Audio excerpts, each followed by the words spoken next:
یعنی جتنے رشتے آپ تصور کریے وہ اس مشن میں حسین کا ساتھ دینے کو تیار ہے۔ بس عزیزو آپ کی زحمت تمام کی، شب عاشور آ گئی ہے، ابھی ابھی چاند رات آئی تھی، کتنی جلدی وقت بیت گیا۔ ہم نے سوچا بھی نہیں تھا کہ اتنی جلدی وقت بیت جائے گا۔ ابھی تو کھل کر حسین پر رو بھی نہیں پائے تھے، ابھی تو جو حق ادا کرنا چاہیے تھا وہ حق ادا بھی نہیں کر پائے، اور حسین ہم سے رخصت ہونے لگے۔ لیکن یہ رخصتی ہمارے دلوں سے رخصتی نہیں ہے، کیونکہ اگر حسین ہمارے دل سے رخصت ہو جائیں گے تو ہم مر جائیں گے۔ یہ ظاہری رخصتی ہے، یہ رخصتی اس عزم کے ساتھ ہے، اس ارادے کے ساتھ ہے کہ اب حسین ہماری زندگی میں ہر مرحلے پر ہیں ہمارے ساتھ۔ عزیزان گرامی، عصر شب عاشور جب آئی تو میں نے ابھی عرض کیا تھا اوپر کی مجلس میں کہ خیام حسینی سے عبادتوں کی آواز آ رہی تھی، قرآن پڑھنے کی آواز آ رہی تھی، جو سجدے میں ہے وہ سجدے میں ہے، جو رکوع کی حالت میں ہے وہ رکوع کی حالت میں ہے۔ ایک شب کی مہلت اسی وجہ سے لی تھی حسین نے۔ عجیب مرحلہ ہے، حسین ابن علی نے ایک شب کی مہلت لے لی۔ اب منزل وہ آئی کہ ایک مرتبہ رات کی تاریکی میں حسین ابن علی نے چراغ کو گل کر دیا۔ چراغ کا گل کرنا تھا، تم لوگ اپنے اپنے راستے چلے جاؤ، میں چراغ گل کر دیتا ہوں، بیعت اٹھا لیتا ہوں۔ تھوڑا سا یہاں پہ توجہ کریے ایک چیز کی طرف۔ حسین ابن علی نے بیعت اٹھا لیا، یعنی کیا؟ یعنی جنت کی ضمانت لے لی ہے حسین نے، یعنی جہنم کی سے نجات کی ضمانت لے لی ہے حسین نے کہ تم جاؤ، جنت تمہاری ہے، مجھے چھوڑ کے چلے جاؤ۔ حسین ابن علی، میں ذمہ داری کے ساتھ بات کر رہا ہوں، حسین ابن علی نے چراغ گل کیا ہے، چراغ خاموش کیا ہے اور بیعت اٹھا لی ہے۔ اس بیعت اٹھانے کا مطلب کیا ہوتا ہے؟ یہی تو کہ تمہیں جہاں جانا ہے چلے جاؤ، جنت کی ضمانت میں لے رہا ہوں، یعنی آخرت کو سوچتے ہوئے میرا ساتھ نہ دو، جہنم سے تمہیں خوف ہے، جہنم سے میں نجات دینے کو تیار ہوں۔ لیکن اللہ رے کیسے کیسے لوگ لائے تھے حسین، ایک بھی نہ گیا حسین کو چھوڑ کے۔ ایسی جنت نہیں چاہیے کہ آقا آپ کو چھوڑ کر ہو، ایسی جہنم سے ہم کو نجات نہیں چاہیے کہ آپ کو چھوڑ کر ہو۔ سب سے پہلے جس نے سکوت توڑا ہے وہ ذات کون ہے؟ ابو الفضل عباس کی ذات ہے، سب سے پہلے سکوت توڑا ہے۔ کیوں ہم آپ کو چھوڑ کر جائیں؟ اس لیے کہ ہم آپ کے بعد زندہ رہیں۔ مولا ایسی زندگی پر خاک ہے کہ ہم آپ کے بعد زندہ رہیں۔ کبھی زہیر اٹھتے ہیں، کبھی حبیب اٹھتے ہیں، 1000 مرتبہ ہم کو قتل کر دیا جائے، ہمارے جسم کے ٹکڑے ٹکڑے کر دیے جائیں، جسم میں آگ لگائی دی جائے، آگ کو جو ہے راکھ منتشر کر دی جائے، اس کے بعد زندہ کیا جائے، پھر بھی ہم آپ کا ساتھ نہیں چھوڑیں گے۔ عجیب منزل ہے۔ اس طریقے سے حسین ابن علی نے جب دوستوں کو آزما لیا، اس کے بعد ایک مرتبہ خیمے سے نکلے، ہلال ابن نافع امام مقتل کی طرف چلے، میدان جنگ کی طرف چلے، ہلال پیچھے پیچھے۔ امام نے محسوس کیا آہٹ کہ کوئی پیچھے پیچھے آ رہا ہے۔ کون؟ مولا ہلال۔ کہا کیوں آ رہے ہو؟ کہا مولا دل نے اجازت نہیں دی کہ آپ کو تنہا چھوڑ دو۔ اللہ اکبر۔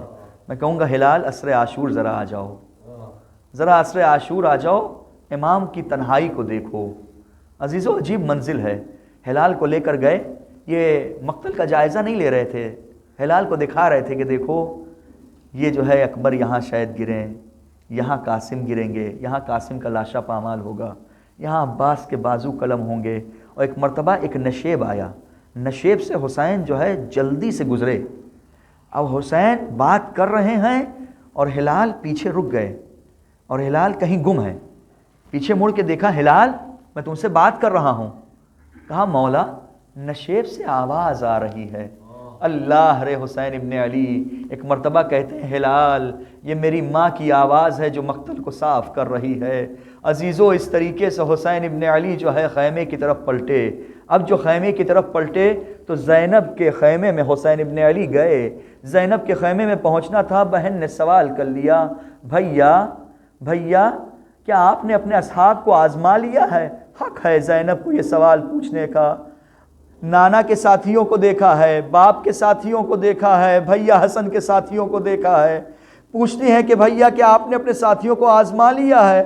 عزیزو یہ بات جو ہے ہلال نے سن لی، ایک مرتبہ نکلتے ہیں، نکلنے کے بعد حبیب کے خیمے میں جاتے ہیں، اے حبیب تم بیٹھے ہو، ارے بنت زہرا کو ہماری وفاداری پر اطمینان نہیں ہے اے حبیب۔ لو عزیزو غضب ہو گیا، حبیب نے انصار کو جمع کیا، ایک مرتبہ جو ہے اہل بیت بنی ہاشم بھی باہر نکلے، اے بنی ہاشم آپ تشریف لے جائیے، اس وقت ہماری وفاداری کو ہمیں ثابت کرنا ہے۔ عزیزو سارے اصحاب جمع ہوئے، حبیب کہتے ہیں بنت علی کو ہماری وفاداری پر اطمینان نہیں ہے، چلو دوستو چلتے ہیں، بنت علی کو وفاداری کا اطمینان دلاتے ہیں۔ عزیزو ایک مرتبہ حبیب آتے ہیں، سارے انصار آتے ہیں، خیمے کے سامنے اپنے نیزوں کو گاڑ دیتے ہیں، اے بنت علی اگر مولا سے اجازت دے دیجئے تو ابھی اپنی وفاداری کو ثابت کر دیتے ہیں۔ ارے زینب کے دل کو دھارس ہو گئی، میں کہوں گا اے جو ہے اے جانثارو، اے اصحاب حسینی، تم نے آج وفاداری جو ہے ثابت کر دی، لیکن ہائے کل شام غریبہ میں بھی آ جانا، کل شام غریبہ میں زینب اکیلی ہوگی۔ لو عزیزو وہ وقت بھی بیتا کہ اب اصحاب جو ہے اپنے اپنے خیموں میں عبادتوں میں مشغول ہیں، بنی ہاشم عبادتوں میں مشغول ہیں، عباس علمدار خیموں کا طواف کر رہے ہیں، خیموں کے تلایا پھر رہے ہیں، پہرے داری دے رہے ہیں۔ عباس 9 دنوں کا جاگا ہوا عباس ہے، یہ 9 دنوں سے خیموں کا جو ہے طواف کر رہا ہے کہ کہیں کوئی ظالم حملہ نہ کر دے خیموں پر۔ عباس جو ہے خیمے کے ارد گرد رات کو جاگا کرتے ہیں۔ ارے یہ آخری رات ہے کہ آج عباس جاگ رہے ہیں، کل کی جو رات آئے گی پہرا بدل جائے گا، عباس سوتے ہوئے نظر آئیں گے، زینب جو ہے خیمے، زینب جو ہے بچوں کا خیال رکھتی ہوئی نظر آئیں گی۔ لو عزیزو عباس جو ہے طواف کر رہے تھے خیمے کا کہ اتنے میں ایک آہٹ محسوس کی کہ جیسے کوئی آ رہا ہے، آواز دی کون؟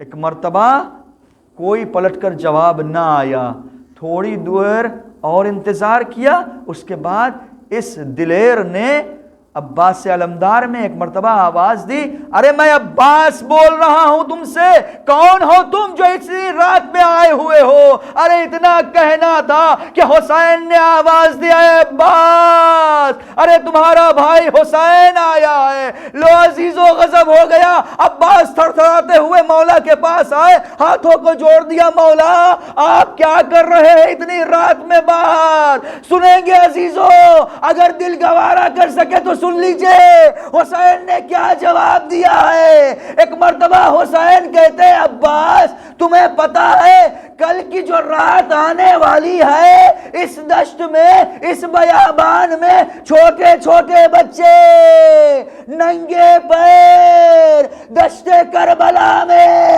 ادھر سے ادھر ہو رہے ہوں گے۔ اے عباس میں دشت کربلا سے کانٹوں کے درختوں کو اکھاڑ رہا ہوں، کہیں کسی بچے کے کانٹے نہ لگ جائے پیروں پر۔ اے عزیزو مجھے انصاف سے بتائیے، جو حسین بچے کے پیروں پر کانٹوں کو برداشت نہیں کر سکتا، اس حسین نے اصغر کے گلے سے تیر کو کیسے نکالا ہوگا؟ لو عزیزو اصغر ایک مرتبہ جو ہے ہمک رہے ہیں، ایک مرتبہ وہ منزل آئی کہ سب جانثاری کر چکے ہیں، سارے اصحاب قربان ہو چکے۔ اصغر نے ایک مرتبہ حسین نے آواز دی، حل من ناصر ینصرنا، کوئی ہے جو میری مدد کو آئے، کوئی ہے جو میری نصرت کو آئے۔ عزیزو غضب ہو گیا، خیمے میں کوہرام مچ گیا۔ ایک مرتبہ حسین خیمے میں آتے ہیں، بہن زینب رونے کا سبب کیا ہے؟ ابھی تو میں زندہ ہوں، عجیب منزل ہے۔ زینب کہتی ہیں ایک شیر خوار نے اپنے کو جھولے سے گرا دیا ہے، جھولے سے گرا دیا ہے، مجھے نہیں معلوم اصغر کے اندر اتنی طاقت کیسے آ گئی کہ اپنے کو جھولے سے گرا دیا، لیکن ہائے رے شوق شہادت، ہائے رے جذبہ شہادت، یہ جذبہ شہادت تھا کہ جس کی وجہ سے اصغر نے اپنے کو جھولے سے گرایا۔ لاؤ لاؤ لاؤ لے آؤ، مجھے اصغر کو دے دو، مجھے اصغر کو دے دو، مجھے اپنے بچے کو دے دو، شاید ظالموں سے اگر پانی کا سوال کر لوں تو شاید ظالموں کو کچھ رحم آ جائے۔ لو عزیزو غضب ہو گیا، ماں سے بچے کو جدا کیا گیا، بچے کو ماں باپ کے آغوش میں دیا گیا۔ حسین ابا کے دامن میں چلچلاتی دھوپ تھی نا، ابا کے دامن میں اصغر کو چھپا لیا۔ اب میدان میں آئے، لوگ یہ سمجھ رہے تھے کہ قرآن لے کر آئے ہیں، جی یہ قرآن ہے لیکن قرآن ناطق کا سب سے چھوٹا سورہ ہے۔ عزیزو غضب ہو گیا۔ ایک مرتبہ حسین نے ابا کے دامن کو اٹھایا، ابا کے دامن کو ہٹانے کے بعد قوم جفاکار کو مخاطب ہوئے، اے قوم جفاکار دیکھتے ہو یہ بچہ کس کیفیت میں ہے۔ سنیں گے عزیزو امام نے کیا جملہ استعمال کیا تھا، اما ترا یا قوم اما ترا کیف یتلظی ھذا الطفل، اے قوم تم نہیں دیکھ رہے ہو کہ یہ بچہ جو ہے کس طریقے سے تلذی کرتا ہے۔ عزیزو سن لیجئے تلذی کسے کہتے ہیں، امام نے کس چیز کی طرف اشارہ کیا ہے۔ تلذی اس منزل کو کہا جاتا ہے کہ جہاں جب مچھلی کو پانی سے نکالا جاتا ہے، جب مچھلی کو پانی سے نکالا جاتا ہے تو اس کی تین کیفیت ہوتی ہے۔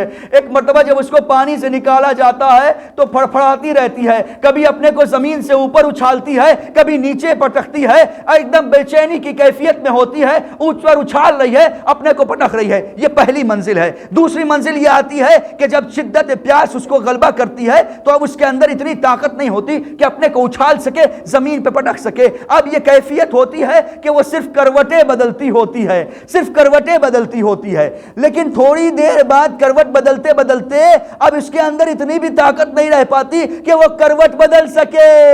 ارے عزیزو اب تیسری منزل آتی ہے کہ جس میں مچھلی کبھی منہ کو کھولتی ہے، کبھی منہ کو بند کرتی ہے۔ ماہرین کہتے ہیں کہ اگر اس مچھلی کو تھوڑی دیر پانی نہ دیا جائے تو یہ خود بخود جان دے دے گی۔ بس اسی کیفیت کو، آخری کیفیت کو تلذی کہا جاتا ہے۔ اللہ رے بے شیر اس منزل پر تھے، تشنا لبی اس منزل پر تھے کہ اگر کچھ دیر اور پانی نہ ملتا تو یہ بچہ دم توڑ دیتا، لیکن ہائے رے قوم جفاکار۔ ادھر سے عمر صاحب نے آواز دیا، اینا اینا حرملہ، حرملہ کہا ہو، اقطع کلام الحسین، حسین کے کلام کو منقطع کرو۔ حرملہ نے ایک مرتبہ سے شعبہ تیر چلایا، اصغر نے ہمک کے تیر لیا، فانقلب الصبی علی یدی الامام، ایک مرتبہ بچہ تڑپ کے رہ گیا۔ عجیب منزل ہے، تیر ایسا تھا جو حسین کے بازو میں پیوست ہو گیا۔ نہیں معلوم حسین نے کیسے تیر کو نکالا ہوگا، لیکن اس کے بعد کی جو منزل ملتی ہے وہ عجیب منزل ہے۔ حسین صبح سے لے کے عصر تک تمام جنازوں کو خیمے میں لے جاتے تھے، لیکن کبھی بھی یہ کیفیت نہیں دیکھی گئی حسین کی، کبھی آگے جاتے ہیں، کبھی پیچھے ہٹتے ہیں۔ انا للہ و انا الیہ راجعون، رضا بقضائہ و تسلیما لامرہ۔ 7 مرتبہ حسین آگے بڑھے، حسین پیچھے ہٹے۔ عجب نہیں یہ خیال آیا ہو کہ خیمے میں رباب ہوں گی، خیمے میں سکینہ ہوں گی۔ ارے کیا جواب دوں گا عزیزو، حسین جو خیمے کی طرف گئے، ایک مرتبہ سکینہ دوڑی دوڑی آئی، بابا آپ نے بھیا کو پانی پلا دیا۔ حسین نے ابا کا دامن الٹا، ماں نے بس ایک جملہ کہا، امثلک ینہر، اے بیٹا کیا تمہارا جیسا ننھا بچہ بھی نہر کیا جاتا ہے؟ عزیزو بس آخری منزل حسین ابن علی بے شیر کو لے کر پشت خیمہ گئے۔ اور جانے کے بعد دفنا دیا، لیکن آج عزیزو اصغر کی قبر جو ہے حسین کے سینے پر ہے، اصغر وہیں پر دفن ہے جہاں حسین دفن ہے۔ عزیزو پتہ ہے کیا ہوا؟ ارے شام غریبہ میں جب ایک مرتبہ سروں کو گننے لگے تو ایک سر کم تھا، غضب ہو گیا، نیزے چبھائے گئے، ماں دیکھتی رہ گئی، ننھا علی اصغر کا سر نو کے نیزہ پر، ماں تڑپتی رہ گئی تو اصغر کا جنازہ آ رہا ہے، اصغر کی شبیہ آ رہی ہے۔ اے لوگو، اے شیعو، اصغر کے تابوت کو دیکھ کر مولا کی اس پیاس کو یاد کرو، بے شیر کی پیاس۔